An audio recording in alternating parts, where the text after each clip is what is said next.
श्री सीतारामचंद्राभ्याम नमः। तीसरा अध्याय। माघ मास में रामायण श्रवण का फल। राजा सुमति और सत्यवती के पूर्व जन्म का इतिहास। सनत कुमार ने कहा, महर्षि नारद जी, आपने यह अद्भुत इतिहास सुनाया है। अब रामायण के महात्म्य का पुनः विस्तार पूर्वक वर्णन कीजिए। अब कृपा पूर्वक दूसरे मास का महात्म्य बताइए। मुने, आपके वचनामृत से किसको संतोष नहीं होगा। नारद जी ने कहा, महात्माओं, आप सब लोग निश्चय ही बड़े भाग्यशाली और कृतकृत्य हैं, इसमें संशय नहीं है, क्योंकि आप भक्ति भाव से भगवान श्री राम की महिमा सुनने के लिए उद्यत हुए हैं। ब्रह्मवादी मुनियों ने भगवान श्री राम के महात्म्य का श्रवण पुण्यात्मा पुरुषों के लिए परम दुर्लभ बताया है।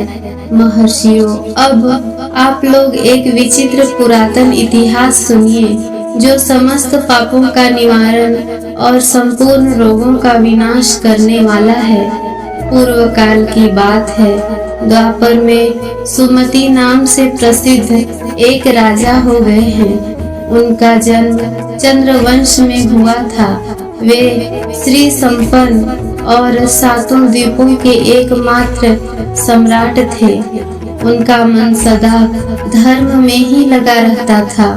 वे सत्यवादी तथा सब प्रकार की संपत्तियों से सुशोभित थे। सदा श्री राम कथा के सेवन और श्री राम की ही समाराधना में संलग्न रहते थे। श्री राम की पूजा अर्चना में लगे रहने वाले भक्तों की वे सदा सेवा करते थे। उनमें अहंकार का नाम भी नहीं था। वे पूज्य पुरुषों के पूजन में तत्पर रहने वाले समदर्शी तथा सद्गुण संपन्न थे। राजा सुमति समस्त प्राणियों के हितैषी, शांत, कृतज्ञ और यशस्वी थे। उनकी परम सौभाग्यशालिनी पत्नी भी समस्त शुभ लक्षणों में सुशोभित थी। उसका नाम सत्यवती था। वह पतिव्रता थी। पति में ही उसके प्राण बसते थे। वे दोनों पति पत्नी सदा रामायण के ही पढ़ने और सुनने में संलग्न रहते थे। सदा अन्न का दान करते और प्रतिदिन जल दान में प्रवृत्त रहते थे।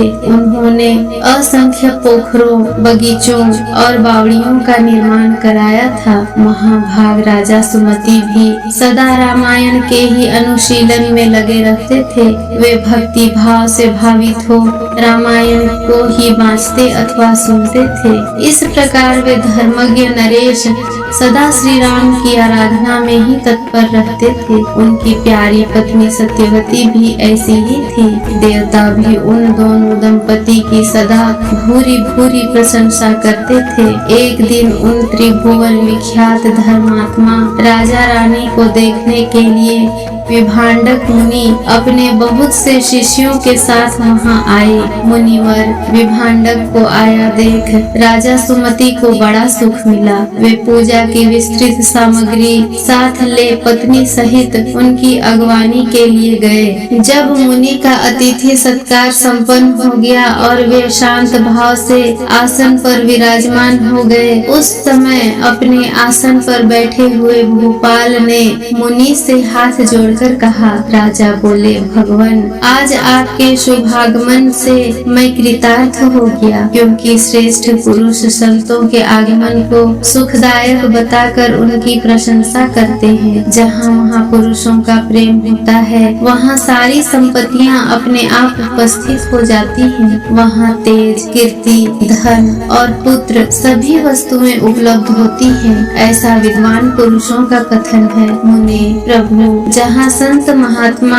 बड़ी भारी कृपा करते हैं, वहाँ प्रतिदिन कल्याणमय साधनों की वृद्धि होती है। ब्राह्मण जो अपने मस्तक पर ब्राह्मणों का चरणोदक धारण करता है, उस पुण्यात्मा पुरुष ने सब तीर्थों में स्नान कर लिया, इसमें संशय नहीं है। शांत स्वरूप महर्षि, मेरे पुत्र, पत्नी तथा सारी संपत्ति आपके चरणों में समर्पित है। आज्ञा दीजिए, हम आपकी क्या सेवा हुआ करे। ऐसी बातें कहते हुए राजा सुमति की ओर देखकर मुनीश्वर विभांडक बड़े प्रसन्न हुए और उन्होंने अपने हाथ से राजा का स्पर्श करते हुए कहा। ऋषि बोले, राजन, तुमने जो कुछ कहा है वह सब तुम्हारे कुल के अनुरूप है। जो इस प्रकार विनय से झुक जाते हैं वे सब लोग परम कल्याण के भागी होते हैं। भोपाल, तुम सन्मार्ग पर चलने वाले हो, मैं तुम पर बहुत प्रसन्न हूँ। महाभाग, तुम्हारा कल्याण हो। मैं तुमसे जो कुछ पूछता हूँ उसे बताओ।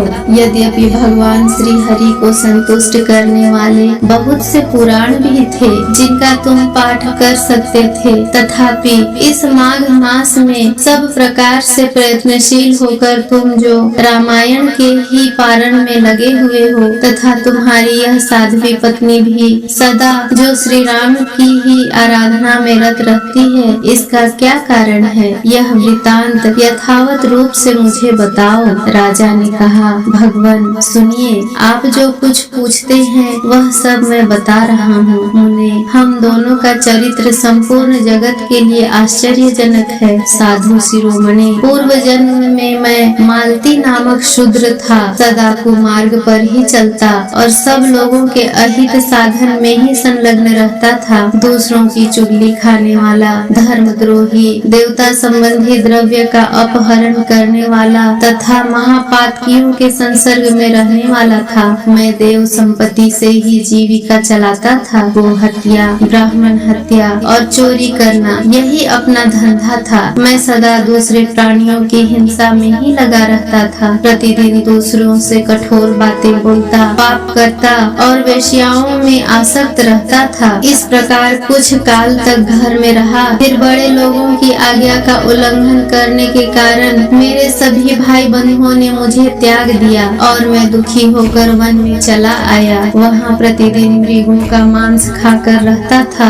और कांटे आदि बिछाकर लोगों के आने जाने का मार्ग अवरुद्ध कर देता था। इस तरह अकेला बहुत दुख भोगता हुआ मैं उस निर्जन वन में रहने लगा। एक दिन की बात है, मैं भूखा प्यासा थका मांदा निद्रा से झूमता हुआ एक निर्जन वन में आया। वहाँ दैव योग से वशिष्ठ जी के आश्रम पर मेरी दृष्टि पड़ी। उस आश्रम के निकट एक विशाल सरोवर था जिसमें हंस और कारंडव आदि जल पक्षी छा रहे थे। मुनीश्वर, वह सरोवर चारों ओर से वन्य पुष्प समूहों द्वारा आच्छादित था। वहाँ जाकर मैंने पानी पिया और उसके तट पर बैठकर अपनी थकावट दूर की। फिर कुछ वृक्षों की जड़ें उखाड़कर उनके द्वारा अपनी भूख बुझाई। वशिष्ठ जी के उस आश्रम के पास ही मैं निवास करने लगा। टूटी फूटी स्फटिक शिलाओं को जोड़कर मैंने वहाँ दीवार खड़ी की। फिर पत्तों, तिनकों और काष्ठों द्वारा एक सुंदर घर बना लिया। उसी घर में रहकर मैं व्याधियों की वृत्ति का आश्रय ले नाना प्रकार के मृगों को मारकर उन्हीं के द्वारा 20 वर्षों तक अपनी जीविका चलाता रहा। तदनंतर मेरी ये साध्वी पत्नी वहाँ मेरे पास आई।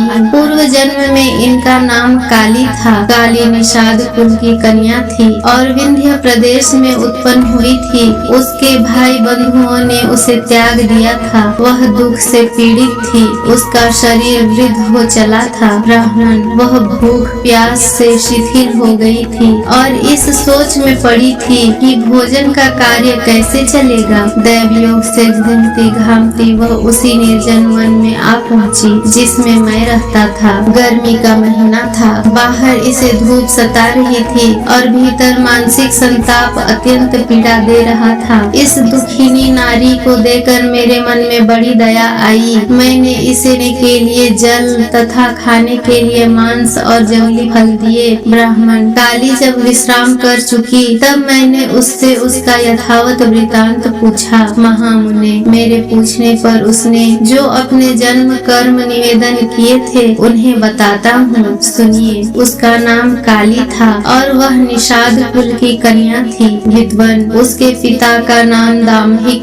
या दाविक था। वह उसी की पुत्री थी और विंध्य पर्वत पर निवास करती थी। सदा दूसरों का धन चुराना और चुगली खाना ही उसका काम था। एक दिन उसने अपने पति की हत्या कर डाली, इसलिए भाई बंधुओं ने उसे घर से निकाल दिया। ब्राह्मण, इस तरह वह परित्यक्ता काली उस दुर्गम एवं निर्जन वन में मेरे पास आई थी। उसने अपनी सारी करतूतें मुझे इसी रूप में बताई थी। मुने, तब वशिष्ठ जी के उस पवित्र आश्रम के निकट मैं और काली दोनों पति पत्नी का संबंध स्वीकार करके रहने और मांसाहार से ही जीवन निर्वाह करने लगे। एक दिन हम दोनों जीविका के निमित्त कुछ उद्यम करने के लिए वहाँ वशिष्ठ जी के आश्रम पर गए। महात्मन, वहाँ देवर्षियों का समाज जुटा हुआ था, वही देखकर हम लोग उधर गए थे। वहाँ माघ मास में प्रतिदिन ब्राह्मण लोग रामायण का पाठ करते दिखाई देते थे।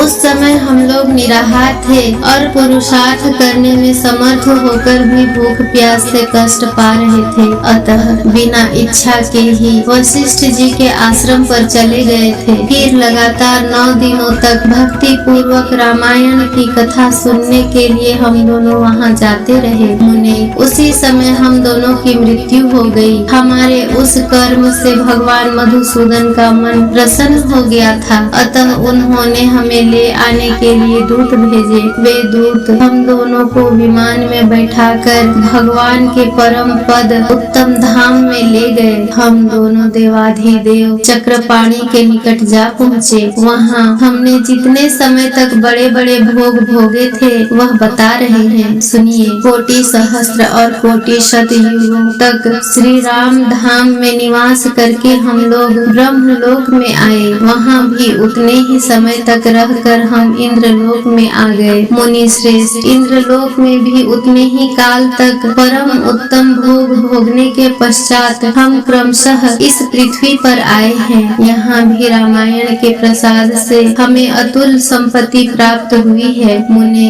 अनिच्छा से रामायण का श्रवण करने पर हमें ऐसा फल प्राप्त हुआ है। धर्मात्मन, यदि 9 दिनों तक भक्ति भाव से रामायण की अमृतमयी कथा सुनी जाए तो वह जन्म, जरा और मृत्यु का नाश करने वाली होती है। विप्रवर, सुनिए। विवश होकर भी जो कर्म किया जाता है वह रामायण के प्रसाद से परम महान फल प्रदान करता है। नारद जी कहते हैं, यह सब सुनकर मुनीश्वर विभांडक राजा सुमति का अभिनंदन करके अपने तपोवन को चले गए। विप्रवरो, अतः आप लोग देवाधिदेव चक्रपाणी भगवान श्री हरि की कथा सुनिए। रामायण कथा कामधेनु के समान अभीष्ट फल देने वाली बताई गई है। माघ मास के शुक्ल पक्ष में प्रयत्न पूर्वक रामायण की नवाहन कथा सुननी चाहिए। वह संपूर्ण धर्मों का फल प्रदान करने वाली है। यह पवित्र आख्यान समस्त पापों का नाश करने वाला है। जो इसे बाँचता अथवा सुनता है वह भगवान श्री राम का भक्त होता है। इस प्रकार श्री स्कंद पुराण के उत्तराखंड में नारद सनत कुमार संवाद के अंतर्गत रामायण महात्म्य के प्रसंग में माघ मास में रामायण कथा श्रवण के फल का वर्णन नामक तीसरा अध्याय पूरा हुआ। जय श्री राम।